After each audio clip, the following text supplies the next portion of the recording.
Joe Gibbs Racing, and he's joined by his crew chief Dave Rogers. Congratulations to the number 18 team. Last one out. Got the pole. Big stakes tomorrow night. It's your kind of race. I know what kind of racer you are. You're ready to roll. So talk about being on the pole for tomorrow night's Sprint All-Star race. It's certainly a really good starting spot for us. You know, we did the same thing last year, and you know, we love coming out here and having this kind of format where the team is involved in the pit crews. So, you know, for me, being able to unload with a really good car off the truck there, we just kind of fine-tuned on some things and tried to work on some different ideas that might help us for our qualifying effort. That you know, we just kept going from there, and you know, going out, being able to set the fastest time, and then being able to go out last like that was really good for all of us, so we could have the test track conditions. Laid down a good lap, I felt like, and trying to get the most out of the car, and then trying to get the most out of coming to pit road and everything. Guys did a great job with 4 tires and fuel there, and then back to the stripe. So overall, real good day, and looking forward to being able to carry on into tomorrow. Thank you, Kyle. And Dave, certainly you had to have a pit stop out there tonight during qualifying, so you had to do that flawlessly. And then tomorrow night, this All-Star race, not only does it involve having to have a fast race car with a really good driver, you got to do some really good pit strategy out there tomorrow night, particularly on that last pit stop. Okay, so talk about how that's all going to come into play. Well, first of all, I appreciate the pressure you just put on me. Well, you can handle it. You got big shoulders. Now, this event is so exciting for all of us because, you know, every week the entire team is involved, but this week it just puts emphasis on that team effort. You know, like Kyle said, you know, hats off to our engineering group for their work during the week preparing for this event. Our A team in preparing the race car. Kyle for a phenomenal lap. I'm pretty sure we got the fastest lap on the racetrack. And then our pit crew got it done. You know, it puts us on the front row to start the race. Winning a segment is a big benefit, the way the format is. So hopefully this gives us a good chance to get that done early. And then we have some options at the end of the race to use that strategy like you talked about. Let's take questions now for either Kyle or Dave. We'll start right here. Mike Embry's got a question. We'll go to Mike Mulhern, Al, Bob. Mike Embry, Speed.com. Kyle, like Dave said, this puts you in obviously the best position to win that first segment. If you can do that, how might you approach the other 3 as far as different lines, whatever you try to help out? Yeah, I think you know, being able to start first obviously gives you a better shot at you know, leading some laps there off the beginning and being able to try to win that first segment. So that would be really good for us. You know, you do that, then it sets your pace for essentially for the whole night. You know, from there on out, all you got to do is not all you got to do, but you got to stay out of trouble and then make it to that final segment and take the rear line. You know, when they line everybody back up in segment 4 before you come down pit road for your final pit stops, and then you know, trying to come off pit road is still in the top, you know, 4 or 5 spots in order to have a shot for the win. So I feel like that's what it's going to boil down to is, you know, being within position there for the restart of the final 10-lap segment being in the first 4 at least. Over here to Mike, and we'll go to Al, and then Bob. Go ahead. Mike Muller.net. A lot of guys consider you, Kyle, the best restarter in the business. What's the trick? Well, there's a lot of different things, but you know, just asking a simple question like that, I'm not going to tell you. So, you know, I can make it a very complex answer, but, you know, it's just, you've got to know what's going on around you, know your surroundings, who you're restarting with, where you're restarting, whether you're the leader, whether you're second, whether you're inside, whether you're outside.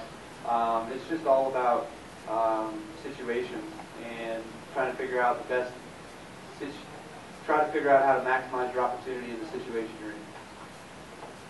Go to Al, and then to Bob. Go ahead, Al. Yeah, Kyle, Al Pierce Motor Week. Is there any way to quantify, excuse me, how much better track conditions were when you went out to say if you'd gone in the first 2 or 3 or 4? How much better was it? I don't know that it was a whole lot better, maybe a tad, because we saw in open qualifying that A.J. Allmendinger ran a heck of a lap. He ran a really fast lap time. So that was right there with the best of them. So we feel like that was probably going to be somewhere, I don't know, it might be somewhere around what the full time might be next week for the 600. So, you know, basing off that and what we ran, I don't think lap time was much different. Go ahead, Bob. Bob Knocker, Story News. Kyle, this is your third pole for this event. You're looking for your first win in it. Is not having won this event, is that like sticking your craw at all? Is it any different than like not having won at another track? Or, you know, and I figure it could probably go both ways because it's not a points race, but yet there's a lot of money on the line as well. Yeah, I mean, this race is, this track I don't have a win at in a cup car. So, you know, we're definitely trying to break through that threshold, and this is my favorite racetrack, so we definitely want to win. And to do that, you just got to put a whole night together, and I haven't been able to do that here in the past. Last year we ran a really smart race and a good race, and we come up just a little bit short. So hoping that the lessons we learned from there can be a little bit different this time and help us out to try to come home with a win. Go ahead, Reed. Reed Spencer with NASCAR Wear Service. Kyle, could you tell any difference today in terms of the way the car behaved based on the new aero rules that they made with the side skirts and stuff? And for Dave, do you feel like you had enough time to find a satisfactory compensation for what the new rules are? I think there was a little bit of different feel, sure. You know, anytime you take downforce off a car, you know, you'll feel it a little bit. Surprisingly, though, we didn't see the lap times slow down as much as we anticipated, maybe. You know, just based off practice speeds, we ran the same practice time last year, this year. So might just be the progression, but or the tire, because the tire is a different tire too. So maybe that played a little bit into it. But overall, it's a little different feel, but it's not a big swing. Yeah, we worked really hard this week to understand what the change was going to do to the car. We made some changes to our setup based on things we learned. Like Kyle said, we came off the truck fairly close. Was it enough time since we hit it off the truck? It was enough time for us, but over the next 2-3 weeks, teams are going to learn a lot more about it and be able to have better race cars. You know, really, with an hour and 25-minute practice session, for us, we want to make some qualifying runs. So we only stayed race trim for 35 minutes. So 35 minutes isn't a whole lot of time to learn a new rule package. Back over here with Viv. Right here to your left. Viv Bernstein, New York Times. Sorry to ask a non-all-star race question. I wanted to ask a little bit just about Hendrick Motorsports. In 2009, they won 13 races. 2010, it was 6. 2011, it was 5. This year, 1. Is there any reason for that? Have the other race teams just caught up to them? I think it's just overall a lot harder for everybody to win any given week. You know, the competition's so tough. You know, you look at it, there's a lot of different winners last year. There seems to be a few different winners this year. A couple guys have won 2 races, but still, you know, it's just, it all comes down to the end of these races sometimes. You can have the best car all day long, and you get yourself out of position on a pit stop or a little bit too far behind, and you just can't make up ground. So it's a lot easier to take yourself out of a race than it is to go out there and win you one. Right here, Gary. Jerry Jordan, Kicking the Tires. Looking at this list, you know, we talked to Carl earlier in the day, and he said you guys really didn't get to show the excitement last year in this race. How exciting will it be for you going to the finish?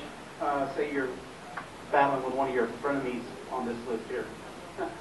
Well, I mean, you want to be having a good show for the fans, of course, but you also want to know that you're going to come out and win that thing when it comes down to lap 90 or whatever the checker's going to fall on. So, you know, for us, it's just about trying to run a good hard race as best we can. Last year, like I said, we did a good job at that. We come home a little short, so we'll try to turn the tables a little bit.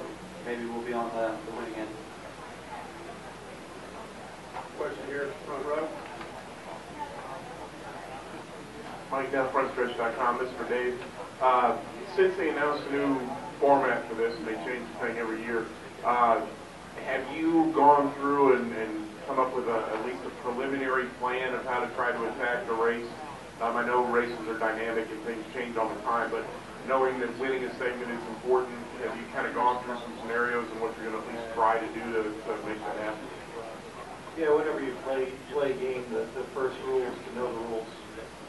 So when NASCAR sends out the rules for the All-Star race, you know, every crew chief in the business eagerly opens the envelope and reads it and tries to figure out what's going on. And you know, you see, this is fun. I mean, we love to do this, and you know, NASCAR changes the rules every year. I don't know if that's a bad thing. It makes us think. You know, this weekend is so much different. The rules are different. The consequences are different. The rewards are different. So it's fun to think out of the box a little bit and try to outtrip your competitors. Yeah, I think this rule change is going to be good. Right here, let's go with Mike and then go with Mike. Go ahead, Mike. Mike Muller, got that. Let me try this again then. Who is the toughest guy for you on a restart? Who's the guy that you just don't want to be next to or behind or head up? I mean, there's a few guys out there that tend to play a couple games, but you know, you do what you can with who you're around.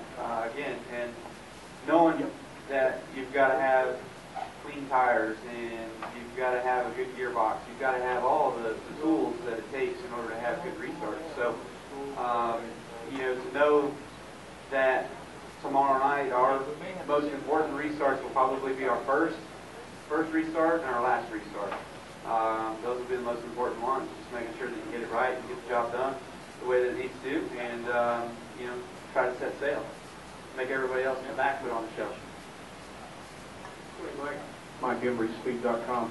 Dave, what's your guesstimation as to what teams are likely to do on that last pit stop? Do you think that the top 3, 4, 5 guys are just likely to go with splash and go? Is there going to be a variety of approaches with 2 tires, 4 tires? Yeah, I think there's going to be a variety. I put a lot of thought into it, so I don't want to tip my hand either.